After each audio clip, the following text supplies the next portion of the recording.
warrior, witcher. Let me show you my blade's beauty. Battle 1.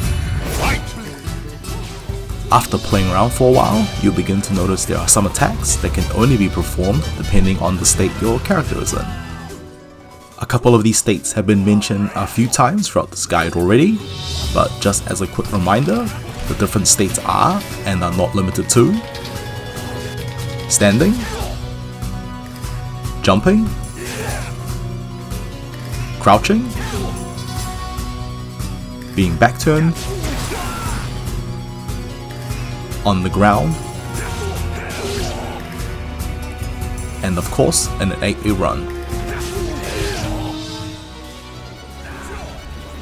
Most of the states are pretty self-explanatory, but for this section of the guide, we'll be delving a little deeper into the game's more intricate details, in particular focusing on the execution techniques revolving around the crouching and 8-way run state.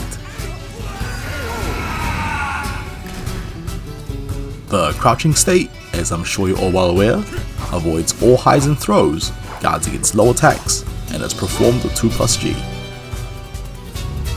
Attacking while crouching will perform your full crouch attacks, and if you attack as your character is standing up from a crouch or getting up from the ground, you'll perform your while rising attacks.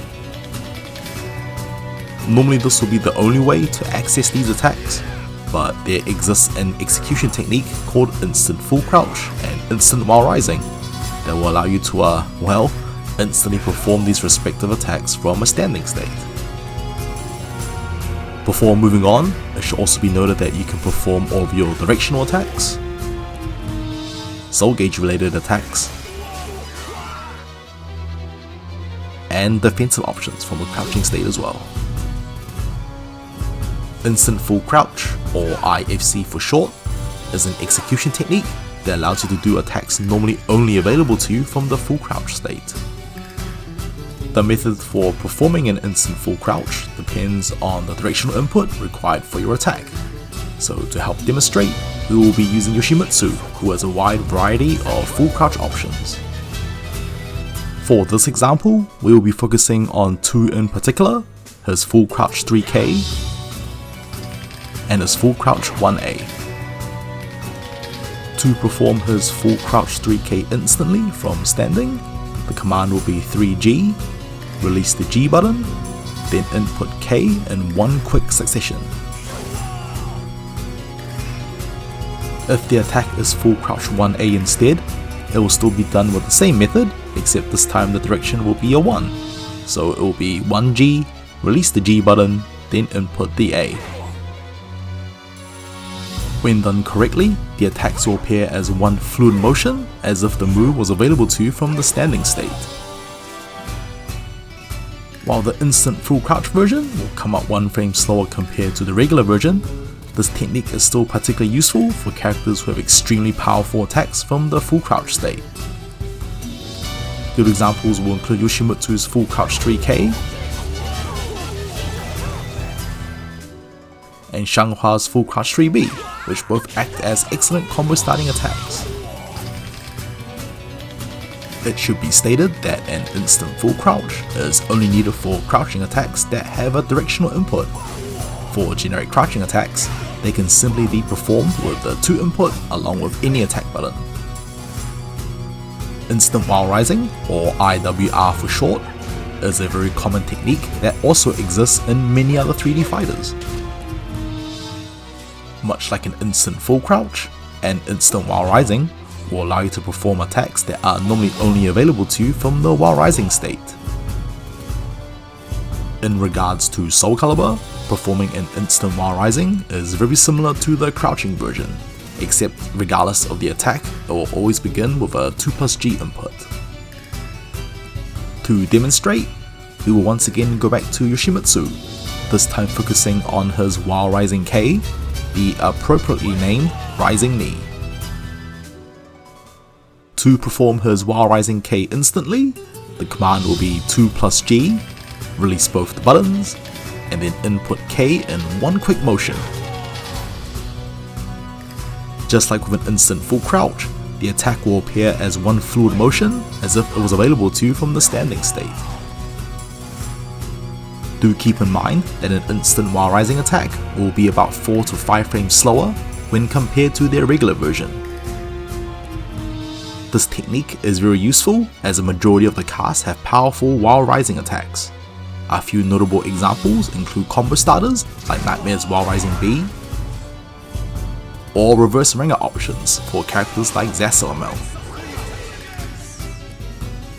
The last technique involving the crouching state is called Recover Crouch Cancel, or RCC for short. There are some attacks like the generic 2As and 2Ks that will force you into a crouching state during the recovery frames. Normally these kinds of attacks will restrict your follow-up options to what is only available to you in the crouching state. But with the use of a Recover Crouch Cancel, you can cancel the crouching state and force your character back into a standing one on the earliest frame possible. To perform an RCC, you simply tap either a 4, 6 or 8 input during the end recovery for the move that leaves you in crouch. Timing the directional input will depend on the length of recovery for the attack. For example, Terra's generic 2A recovers a lot faster than her full crouch 3A. So you will have to input the RCC for her full crouch 3A much later than you will for her 2A. To show an example of an RCC in action, we will perform a simple combo for Yoshimitsu. The combo notation is full crouch 3K to standing 3B. This sequence of attacks are normally not a combo since full crouch 3K leaves Yoshimitsu in a crouching state, and the 3B follow-up can only be performed while Yoshimitsu is standing. But by using an RCC, this combo is now possible. RCCs has many applications for both offensive and defensive purposes, but the effectiveness will vary greatly from character to character. Some characters can use it to extend or get more damaging combos,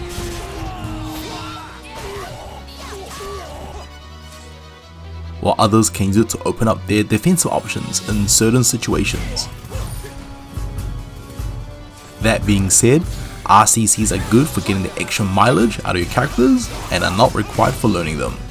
All characters in SOULCALIBUR can be played effectively without the use of RCCs at all. With my blade, I shall forge a new world! Back at the beginning of this tutorial series, it was explained there are two methods to perform your 8-way run attacks. For example, to perform Geralt 66B, you can input the BB after moving forward for a while, or you can double tap 6, then BB to quote-unquote instantly perform the attack. Typically this will be the only way to execute your 8-way attacks, but as you can already imagine, there's a technique that allows you to, bend these rules a little.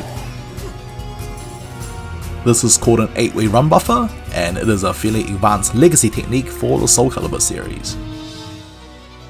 This technique will allow you to execute your 8-way run attacks out of a different direction than the one indicated by your move list. The inputs to perform an 8-way buffer will depend on the direction you want to move in first and the attack you want to perform. So to help better illustrate, we will perform Geralt 66B out of both a sidestep and the backstep. To perform Geralt 66B out of a foreground sidestep, the command will be 2236 BB. If it's a background sidestep, the command will be 8896 BB. To perform the same attack out of a backstep, the command will be 44123 BB. As you can see, the input method is whatever direction you want to move in first, then you roll your directional input towards the command of your chosen 8-way attack. 8-way run buffers can be extremely powerful if your execution is on point. Being able to manipulate the attacks available to you during an 8-way run is always important, as movement is a big part of SOULCALIBUR. You can use this technique to maximize your damage on opponents' missed attacks, or use the attack properties that are normally not available to you when moving in a certain direction.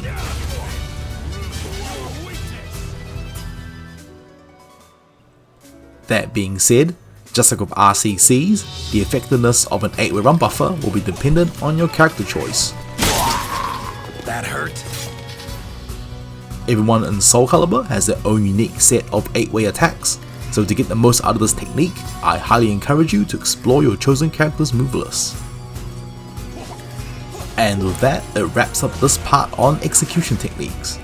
Most of these techniques might seem a little intimidating to pull off at first, especially in a real match, but with some practice and a lot of patience, I can guarantee it'll be well worth it. Ever fight a Witcher? Guess not.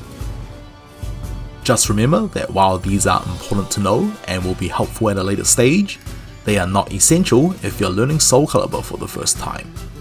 For newer players, spending time on the basic fundamentals and understanding the core mechanics, like knowing when to attack or how to get up from the ground safely, will always be much more beneficial than spending time on advanced execution techniques. Spirited, are we? Before signing off, it should be noted that as of version 2.21, there is one character that, along with these execution techniques, can also perform instant crouch and 8-way buffer attacks in her own unique way. But we can leave that for another time. Graceless oaf.